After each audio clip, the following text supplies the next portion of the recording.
by infesting, infecting, and affecting your mindset. Now, what am I saying? Infesting, affecting, and affecting. Now, I looked those three words up because that's what the enemy does. He comes in and he sets blocks, and as he gets inside of your mind and begins to plant seeds here and there, you begin to find yourself wondering, how did I get where I'm at? You see, as you look up, sometimes you find yourself not happy with the way your life is going, and you ask yourself, how did I get there? Well, you got where you got because of the way you think. See, as the enemy comes in, with the John 10:10, with that favorite text they always quote, they say that the thief comes in to steal, kill, and what? Destroy. Now, Jesus said that the thief comes in, and he explained in if we climb up above, he was explaining to us how a thief, he was describing a thief, he was describing how an enemy or how someone would come in and steal your birthright, so to say, begin to take the things that are actually naturally yours. See, so sometimes we're guilty of giving the devil our stuff, just like what took place in the Garden of Eden. The devil was able to con Adam and Eve out of their stuff. He was getting known as the great manipulator. See, again, infection, or infectious. So infect is contaminating with a disease affected with one's feelings, or contaminating with a disease. That's what an infect is. When you're infected, you're contaminated with a disease. Infection is a disease that's spreading. And infectious is the ability to spread, through the air or water. Now, the enemy comes in and first he infects you with sin. He infects your mind with certain thoughts. Many people find themselves, so the question basically is, if the enemy can come in and infect you, the enemy, how do he come in? Well, he comes in through your sense gates. He comes in, we have 5 sense gates. We have the see, hear, touch, taste, and smell. Right? Touch, smell, hear, see, taste. We have these 5 senses. The enemy comes in through these senses. And he also comes in through our spiritual senses, or our soulish senses, so to say, which is called our mind, which is the emotion, the desire, the intellect, and imagination.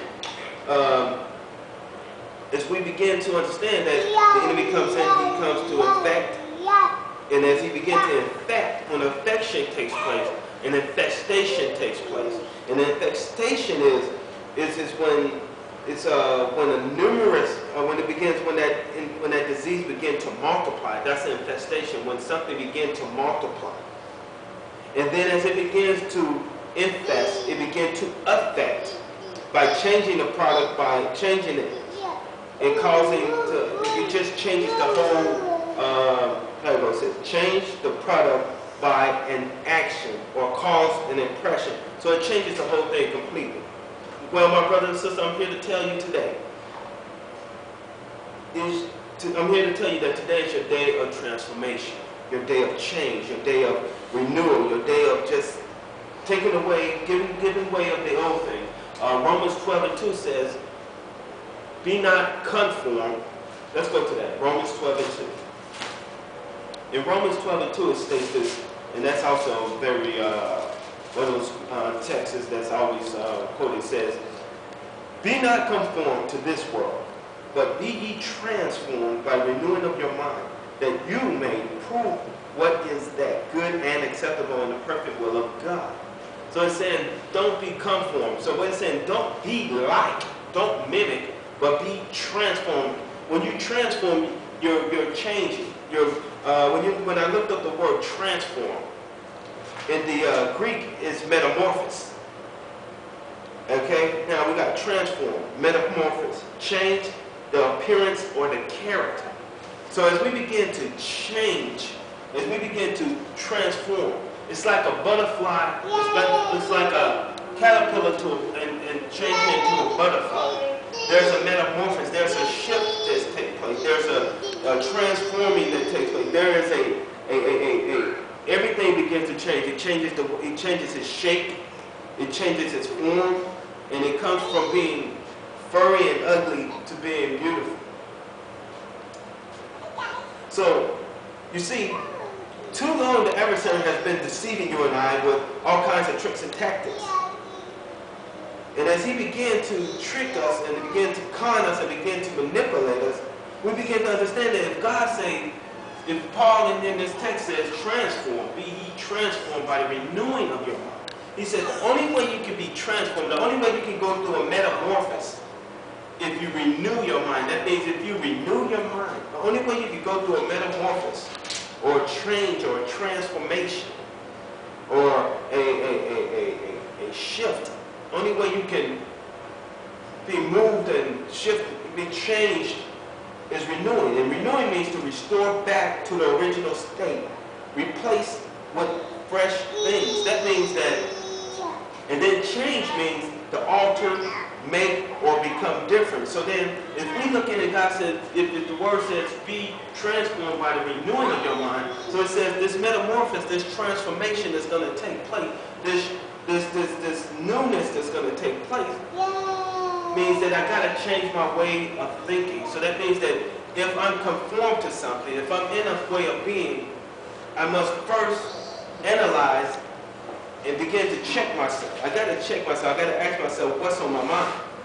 You see, because the enemy comes in, and as he comes in, he begins to deceive us. He gets inside. Once he gets inside, we become like puppets to him, and we begin to affect not just our lives, but the lives of the people around us. Now, the enemy finds, see what he does? He goes inside, he finds a void, he finds an area in your life that's empty, or an area in your life that you are desiring or lusting, and he attacks that area. He spots in that mindset or that life, or that he'll come in and flood it or attack it. The thought process, controlling us through our thoughts, by entering through our spiritual and our natural sense gates, entering through our emotions, our feelings. Our emotions is your feelings, your desires, your wants, your intellect, the way you think and reason, your imagination, the way you view and see things, the will, the things that you want. He manipulates you by going through these different areas of your life. He enters in through your sense gates. Your intellect. The intellect is the mind's power. It says the mind power of reasoning, acquiring knowledge. That's the intellect. Imagination is a form of mental image, playing creative. Emotions, that intense mental feeling. Desire is the feeling of wanting something strong. Will is your ability. Now, in order to transform, renew, or change, one must recognize, who am I being? And what am I becoming? And if I don't change who I am becoming, when do I do a self-evaluation? If I don't recognize where I'm going and who I'm coming, who I am becoming, I must be willing to I must then begin to reprogram myself. How do I reprogram myself? How do I transform? How do I renew my mind? Well, I'm glad you asked. One renews their mind by filling up on the Word of God. Filling yourself up with the things that you see yourself, that you have, you're seeking for. Say, for instance, you want to be a famous singer. Well, since you will constantly fill yourself up with the type of singing that you're used to. If you want to do jazz, you will do research and do songs and really go deep into the area. Now let's throw around a couple of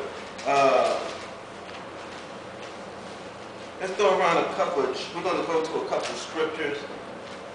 We're going to go to Proverbs 23 and 7. And in Proverbs 23 and 7 it says this. It says, for as he, 23 and 7, for as he thinketh in his heart, so is he. Eat and drink, says he, to thee, but his heart is not with thee. Now, we're going to go just read the first part, which is 7a, because there's two parts, so there's 7a and 7b.